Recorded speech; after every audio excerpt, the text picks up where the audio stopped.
آپ صلی اللہ علیہ وسلم نے فرمایا، فجر اور اشراق، عصر اور مغرب اور عشاء کے دوران سونے سے باز رہا کرو۔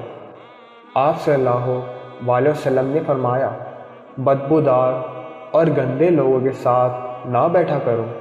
آپ صلی اللہ علیہ وسلم نے فرمایا، ان لوگوں کے درمیان نہ سوئیں جو سونے سے قبل باتیں کرتے ہیں۔ تم بائیں ہاتھ سے نہ کھاؤ، منہ سے کھانا نکال کر نہ کھاؤ۔ اپنے کھانے پر اداس نہ ہوا کرو، یہ عادت ہمارے اندر ناشکری پیدا کرتی ہے۔ گرم کھانے کو بھوک سے ٹھنڈا نہ کیا کرو۔ اندھیرے میں مت کھاؤ۔ کھانے کو سونگھا نہ کرو، کھانے کو سونگھنا بد تہذیبی ہوتی ہے۔ ہاتھ کے کڑاکے نہ نکالا کرو۔ جوتے پہننے سے قبل اسے جھاڑ لیا کرو۔ نماز کے دوران آسمان کی طرف نہ دیکھا کرو۔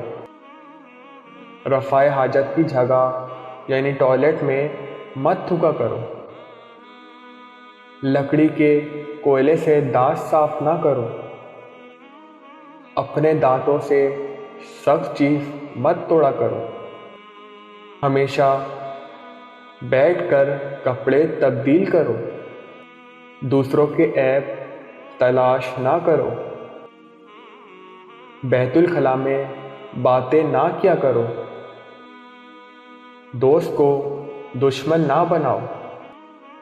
دوستوں کے بارے میں جھوٹے قصے بیان نہ کیا کرو۔ ٹھہر کر صاف بولا کرو تاکہ بات دوسرے پوری طرح سمجھ جائیں۔ چلتے ہوئے بار بار پیچھے مڑ کر نہ دیکھو۔ ایڑیاں مار کر نہ چلو، ایڑیاں مار کر چلنا تکبر کی نشانیوں میں سے ہے۔ کسی کے بارے میں جھوٹ نہ بولو۔ شیخی نہ بھگاڑو۔ اکیلے سفر نہ کیا کرو۔ اچھے کاموں میں دوسروں کی مدد کیا کرو۔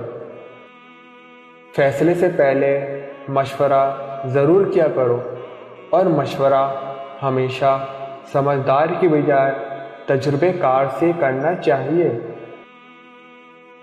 کبھی غرور نہ کیا کرو۔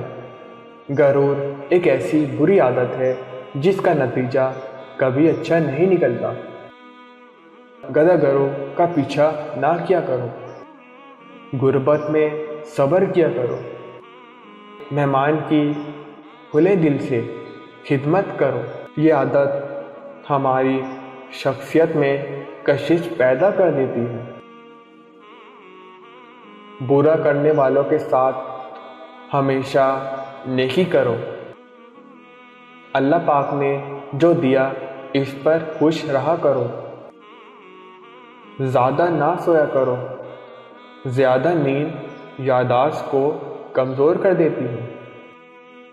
اقامت اور اذان کے درمیان گفتگو نہ کیا کرو۔ اپنی خامیوں پر غور کیا کرو اور توبہ کیا کرو۔ روز کم از کم 100 بار استغفار کیا کرو۔ منہ بھر کے نہ کھاؤ کیونکہ اس سے معدے کی ذمہ داری بڑھ جاتی ہے۔